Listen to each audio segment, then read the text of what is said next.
akin hindi siya ganon kasarap. Mahigit 3 oras tayo pinapili. Oo, 3 oras.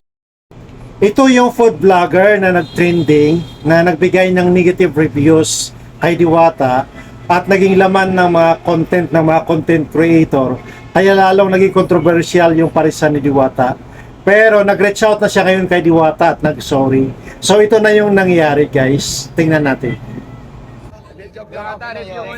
Ano ba yun? Ito yung nag-review sa akin na maraming sinabi. Ngayon, actually nag-usap na kami, maraming sang chat na basa ko naman. So granted naman yung pinag-usapan namin, approve. May kick siya ngayon, so bati na tayo. Okay, bati na kami tatlo. Ngayon meron kang gold deluxe para ma-absuelto ka.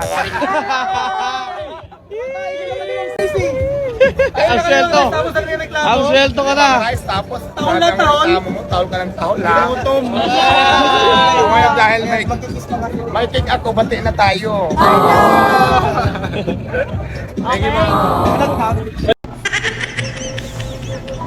O, di ba?